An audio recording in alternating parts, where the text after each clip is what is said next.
Come link with me under the Iroko tree. Make a reason to every season. Speaking the truth for the youth.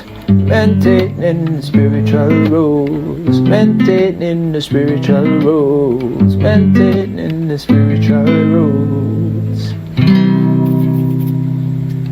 Blessed love, blessed love, blessed love. Welcome again, world family, African family.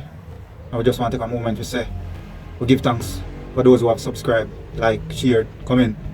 I would just say, we give thanks. Keep pushing it forward. Blessed love. Yeah man, much love and respect. So we're there again, under the Iroko tree, spiritual roots, tapping into the spiritual roots of things, as always. So as usual, Hotep, Uncle Jah, Sneb. Yeah man, welcome forward. So in another one I know, we're going to talk to we, us, men, kings. Yes? So, before we go no further, I just want to say big respect and love to all of the man them. We are do the right thing. And I hope we just keep doing the right thing and bring others along to do the right thing. So, blessings. Yeah, so a man without the knowledge of his true history is like a tree without root. What man have done, man can do without confidence in oneself. You are twice defeated in the race of life. So we're talking about one of the great ancestors, Marcus Garvey. The great man's birthday, August 17, 2020. I think this is the 133rd birthday of the great ancestor. So we just want to take a moment to salute, respect, love, honor for your contribution as one of the great ancestors, and recognize you and all others for the leadership, for all that you have done, for us to be here within this time, experiencing this freedom that we have and taking for granted. So we just say, rest in power as you continue to do, as your words and your works live on. Blessed love to the great, one of the great ancestors, Moalemu, Marcus Mosiah Garvey. Salute, respect, worship, honor. We give thanks for you and all others. Blessed love. So the leadership of the great Marcus should be taught in school, but I guess we know why they're not doing that. Yeah, so within this time I know we see the political climate, the temperature is turned up, so to speak. So the great Marcus was one of them leaders that said politicians should be paid well, so as to take away the temptation of greed, take away the need for greed.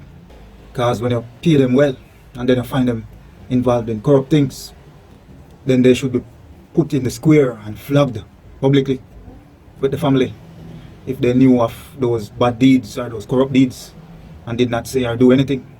So we're running behind these so-called leaders once again, hanging off the wagons, putting our lives in danger only for the trinkets, the promises. So we have been dumbed down to maintain this way of living for getting the trinkets and the promises, the little trinkets. So we are saying that we are supporting those who claim to be leaders, forgetting that they are servants, really, that should be serving the people, us, but we end up supporting them to maintain our demise, really. So there we go. And if we want to look at it, it should be so hard to choose who to vote for, because I mean, if they were all good, that's the confusion we should be having, that they're all good and we're not sure who to vote for. But we have to be choosing the best of the worst each time. So within this time, it's the age of knowledge with all these technologies, but it seems the technology is using us instead of us using the technology. So we should be leading with it, but it is leading us. So we are once again tricked and caught into following the so-called leaders that are keeping us poor and keeping us in this way of living, so they can keep handing us these little trinkets. So we run and vote once again and hurt each other for them, while we're not seeing that they're not hurting each other. So we need to be taking responsibility for what we are doing and allowing to be happening, because we're not holding them accountable. So they keep tricking us into maintaining our own suffering. So I don't know if one know of Stalin. I guess you could say one of those brutal leaders of the past. And it is said that he took a chicken in front of some of his followers and stripped the chicken of its feathers, still alive, put it down, then threw some feeding to the chicken in a trail behind him, and the chicken would still walk, follow, and eat. And he would turn to his followers and said, "This is how easy it is to lead stupid people, as long as you throw them a worthless treat every now and then." So here we go, that is how they see us. They trick us every time and we fall for it, just for the little trinkets. So this is what we have been taught to become, and we're not waking up. So no matter the amount of smelling salt that is pushed at our nose, we're not getting up. We are just sheeply following along. So this is why they won't teach Marcus Garvey in school, because he was about honesty and upliftment of the people. Upliftment of the people in a unified way. Not just one up front and the others following, but each one being a leader as much as possible. And that would be the strength of the race, of the nation, of the family. So yeah, Marcus, one of those great leaders that inspired millions that followed him. And I don't mean in one place, all over the world. Inspired other great men to become great leaders themselves. And they did it without these internets and social medias and all these things. So what are we doing? And do we ever stop to think that if they had these social medias and these internets, how much more powerful they would be if they were that powerful without these things? And I said they, meaning Marcus Garvey and so many others. And I mean men and women alike. But this one is focusing on us men. Up, up, ye mighty race, you can accomplish what you will. So, Mwalimu Marcus Mosiah Garvey, one of the greats of our ancestry. So, inspired, as I said, millions. So what are we doing with these technologies and all this power that's in our hands, when all we have to do is take the time out to do some research? Just a little research, really. What are we doing? So this one, you know, is to talk to we, you know, men, kings, fathers, rude boys, uncles, nephews, just us in general as men who are here now as older men for those younger men who are watching us. We should be leaders for those younger men who are watching us at this time, to be leading them in the most positive ways we can, as best as possible. But now we are proud to be called dogs and killies, and it seems that we are proud of this. So I would like us to look at ourselves and be questioning ourselves. What are we doing really? So what are we inspiring really? Why are we not following the Marcus Garveys and the Malcolm X's and the Martin Luthers and the Sam Sharps, Vogels, Thatchers, and all the other great ones? So that one have we need to look at ourselves, we need to question ourselves, we need to talk to ourselves and be honest with ourselves. So what are we doing in society, with society? What are we doing in this world? What influences are we leaving behind? What impressions are we leaving on these young men and women that are watching us? They are our greatest followers. So what are we inspiring them to do? Our little brothers and nephews, our neighbor them, picnic them, children, they are our real followers. Are we concerned about them? Or just concerned about the followers on these social media platforms? Yes. And if we look at it, we're not leading anything really. We're just following others, and then we're setting them to follow us down that same negative path, really. All we need to do is stop and look. And we are from great men, of leaders. So how did we end up here? Just following. So we, the men of this time, what are we seeing life as? How are we seeing life? Is it about the spliff, in other words, the spliff tail, the top shelf liquor, the party, the bleaching, the tattooing, wearers of tight clothes? Is that what we're seeing life as? Is that what we're seeing the levity as? The bad eating, the bad drinking, and how much girl we can run through? So we only want to be chasing after a girl or a woman just to say we had her, not because we wanted to cherish her or treat her well. So is that all we see in the levity, the life coming down to? Are we looking at ourselves? Are we checking with ourselves? Are we seeing what we're doing and what we're influencing our followers, which are those little men that are looking up to us, them to do? And then some of us might argue that, boy, everybody can positive and ray, but we need to realize that the more negative we set in play is basically that will be there to be followed.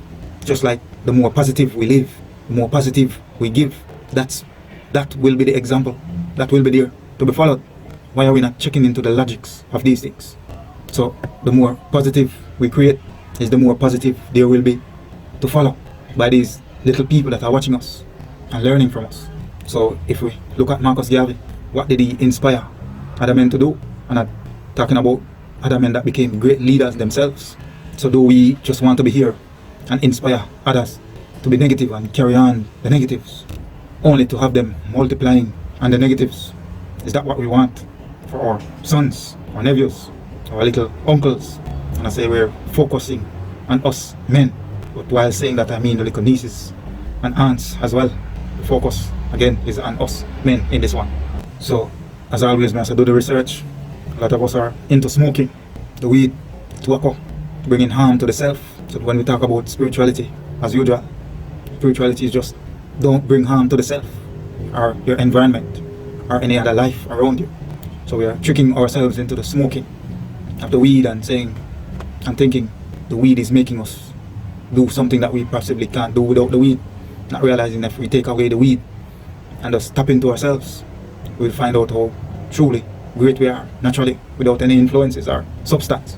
So some of us end up abusing a plant that is supposed to help us from abuse. Yes, and within this time we see this great movement of it being one of the greatest medicines. So why are we not tapping into that side of it? So most of us only see it as something to be smoked. What about the other uses really? Making of cloth, ropes, shoes, clothes, all these things. And I just want to tap into, some of us are into drugs and selling drugs, and we are selling drugs to the same people that we should be protecting in the name of money, which is something we see us doing with the music as well. The type of influences we're giving to the young ones through the music, the ones that we should be protecting. So all these things with so much possibilities and greatness, wide variety of things can be done, but there goes our limitation and just using it for one thing in a negative way. So why are we so stuck doing the same thing in the same place with something that we say should be inspiring us, but we're not moving forward to do better? Are we not checking on these things? So if this thing is inspiring us, why are we only repeating the decadence, the wickedness, the evil with this thing? So as usual, if we're doing the research, we can be seeing how many things can be made by this plant, but we're only using it in one way. We're not even making teas or anything like that. Just smoking, which once, as they say, once you add fire to something, then the chemical reaction of it changes and it becomes something else, most likely harmful. Let's just do the research, and we can be doing so much more with this plant. So if we're smoking this plant and it's really inspiring us, why are we not being inspired to take on these leadership roles on the positive side of things? And it's like our women who can't seem to shake these false things. And what is it that they think this thing is doing for them that they can't do without these things? So, but more on that one we're talking about when we will be talking to our women, our queens. So this one is again focused on us men, kings. So this plant or the weed is not helping us to do anything that we can't do without, from this mental capacity point of view. Because if we notice, there are those among us that don't smoke and they are doing great, even more than those who are smoking. So that should be saying something to us. So we men, why are we not following the other great men before us? And I want to say women as well, that they were great women as well that led men into battle victoriously. But again, when we're talking to our women, we will get more into those things. Yeah. So why are we not coming together as men, putting our monies together to be great? We would rather to put that money together to buy that bottle of liquor, that big bottle of liquor, and drink and junk and talk all manner of evil, drinking, junking, smoking, talking all manner of things about our women and the decadent side of life, or about putting our monies together so we can start farms, start businesses, owning lands, whether we want to build houses together or build them separately. Why are we not checking into these things and being leaders in these things and of these things? And these things become the things we leave for our followers, these little men and girls that are watching us and following us. So why are we not coming together on these things? A man for dead. I say, yeah man, we'll come together upon that. I will deal with that. But when it comes to building the empire, we are separated on that. Are we not thinking on these things? Are we not seeing these things? Are we not questioning these things? So are we going to continue to be sheeps, just following and not inspiring our daughters and sons to become better people themselves, to be setting a better foundation for themselves based on what we do on the positive side of things? Because as the work has been done by Marcus Garvey and all these other great men, We just need to be following up on those foundations and building on them. Why are we not doing that? So can we escape negatives? No. As the beginning of time, there has been negative and positive. But why should I be the one that's inspiring or influencing on the negative side of things? And if each of us take that approach, then less of the negative will be done. So most of us are just following because it's popular. It's in the news, it's on the headlines, it's in all these medias. Everywhere we look, negativity seems to be getting the money, the popularity, the spotlight. So I guess that's why we are not thinking that we can turn the table on this thing. As we said before, we are leaders. We are from leaders. How did we get here? End up just following. So we are not followers. So now we are just being sheep, being led to the slaughter in droves, because we are not stopping to look and check and say, hey, something is wrong here. We are not followers. What is happening? What are we doing? So how did we get so external? It's about the vanity, the money, the fancy house, the fancy car, and all these flashy things. And I couldn't be here saying we're not supposed to have things, but at what expense? What are we losing to gain these things? We're killing off each other for these things, separating each other for these things, all in the name of getting these little trinkets, not realizing that there's so much more that we can have. What about the heart? What about the soul? That spiritual part of things. So we are taking lives to gain these things, not realizing that if we don't have life, we cannot enjoy these, or we cannot get these things. And with these things, we cannot get life. Why are we so external, so materialistic? And let's say we want to achieve these things. Why are we not coming together, working together to achieve these things? And we continue to do this and teach the younger ones to be repeating these things, separating ourselves with these things.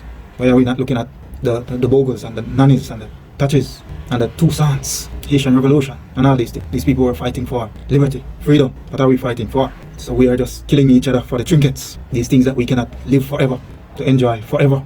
Yes? So when we take a life to get these things, and then we can't live forever, what did we really achieve that we can enjoy these things forever and live forever after taking a life? Are we not looking at these things? Some of us are following these celebrities, not thinking or realizing that these celebrities are being paid to lead us down the path they are leading us down. So when they collect and go home, we're still here in the trap.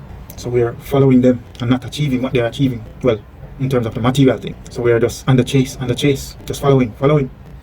And when some of us do achieve a little of these things, we're not stopping to say, hey, let's turn the table and use this in a positive way. We're still going down that crazy path, that evil path. So if it is these things that we want, why do they not make us as happy as we should be?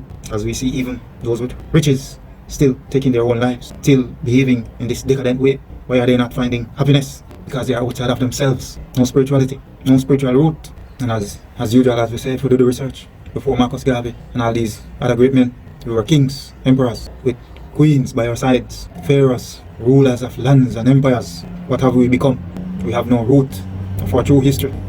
We have no knowledge of our true history. So we are like a tree without root, as Marcus Garvey said.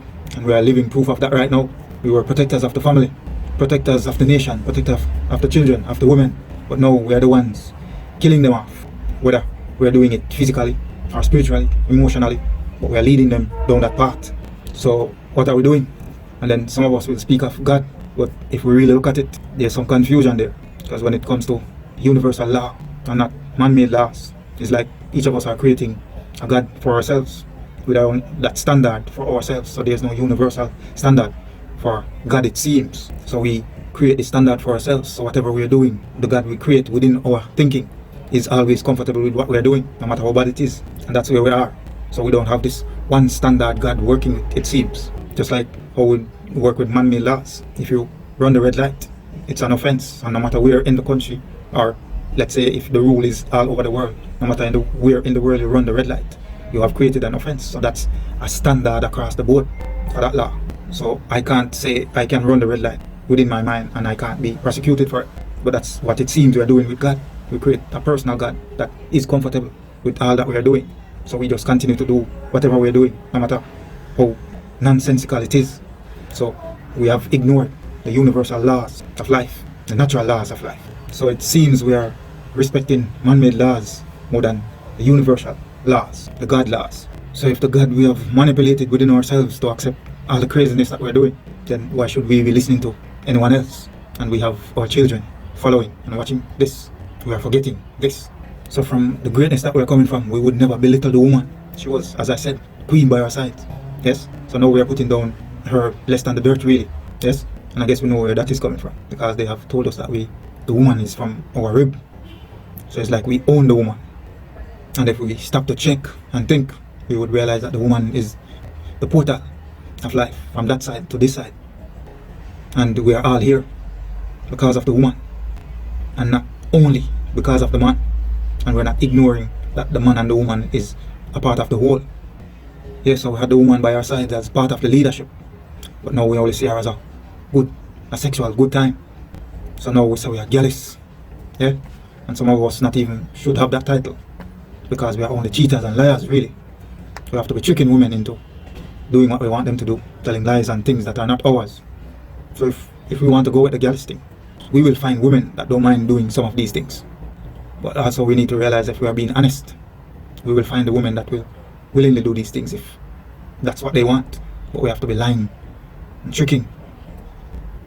And a true jealous would be the one that is honest, and all 5 or 10 or 6 women know about each other, and because you're treating them so well, they want to stay with you.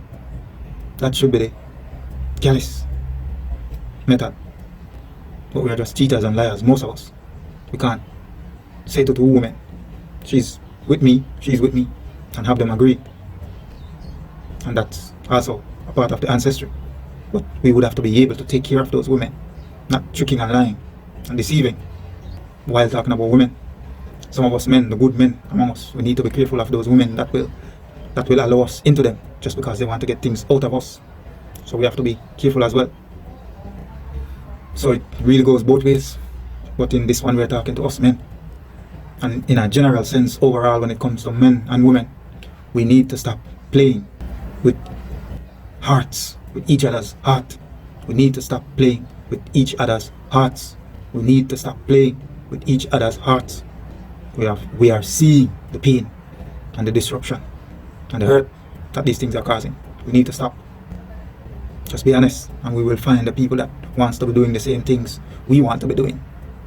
And then we will leave or allow the ones that want something else to find that thing without being hurt or deceived and feel like they have to retaliate on the world just to get revenge. We need to stop playing with each other's hearts. So our women are no longer queens and ladies and women. They are now bitches. That's what we're calling them. And there are so many single parent home mothers alone. Are we not seeing that something is wrong with this? What are we doing as men? And I'm not saying the women are innocent totally, but again, the focus is on us in this one. We need to be taking responsibility for our side of things. Yes? And therefore, hopefully the women will also learn to take responsibility for their side of things based on our examples. But we need to be stepping up. Those of us who are not, and again, shout out enough love and respect to all the men doing the right thing. So when we as men treat women these ways, what are we telling our sons and nephews and little uncles to treat our daughters and nieces and little aunts? Are we not realizing this? And it's all because we are caught up in just following, not thinking for ourselves, as Marcus Garvey and all the great men before us have taught us to do.